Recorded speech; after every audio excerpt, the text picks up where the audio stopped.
അമ്മയ്ക്ക് സ്ട്രോക്ക് വന്ന് പോയി കിടന്ന് എല്ലാ കാര്യങ്ങളും ചെയ്തതാ. അത് അമ്മേരാ ദൈവത്തിന്റെ ഒരു കാര്യം ചെയ്ത് കൊടുത്തോണ്ടിരുന്നതാ. അത് കഴിഞ്ഞുള്ള അവസ്ഥ, അത് ഏറ്റു കഴിഞ്ഞുള്ള അവസ്ഥ എന്ത് ചേച്ചി, എനിക്കത് ഓർക്കാൻ പോലും പേടിയാ. എനിക്ക് ഒരു വശത്തോട്ട് തിരിയാൻ പറ്റും. അമ്മ ജോലിക്ക് പോകിയല്ലേ, പിന്നെ ഞാനും അമ്മയും തന്നെ, പിള്ളേര് പഠിക്കാനും പോകുമല്ലോ. കിടന്ന് അമ്മ എന്നാ പറയാ പതുക്കെ ഏക്കുവാ. ഏറ്റു കഴിയുമ്പോ അമ്മ വീട്, അമ്മയ്ക്ക് നിക്കാൻ പറ്റുന്നില്ല. എണീക്കണം. അത് അങ്ങനെ ഒരു അമ്മ കാണിക്കുന്നു. ഇപ്പൊ ചില വീടുകളിൽ എണീക്കാൻ പറ്റുമെങ്കിൽ അവരെ പയ്യെന്ന് പറഞ്ഞ് എത്രയോ വീടുകളിൽ 60 വയസ്സ് കഴിഞ്ഞവര് എനിക്ക് മുട്ടുവേദന, എനിക്ക് കാലുവേദന, പല്ലുണ്ടല്ലോ, ഓർമ്മയില്ലല്ലോ. അതാണ് അമ്മ പഴയ രീതി വെച്ചിട്ട് അമ്മ ചെയ്യുന്ന.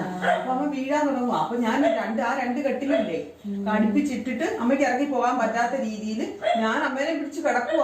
അമ്മയ്ക്ക് മൂത്രം ഒഴിക്കാനോ ടോയ്ലറ്റിൽ പോകേണ്ട ആവശ്യം വരുമ്പോൾ മാത്രമാണ് അമ്മേനെ കൊണ്ട് ഞാൻ പോകുന്നത്. ബാക്കി സമയം പിടിച്ചു കൊടുക്കുക. അപ്പൊ രോമം വരും. പിന്നെ രോമം പണി കഴിഞ്ഞ് വന്നു കഴിയുമ്പോഴാണ് ഞാൻ ബാക്കി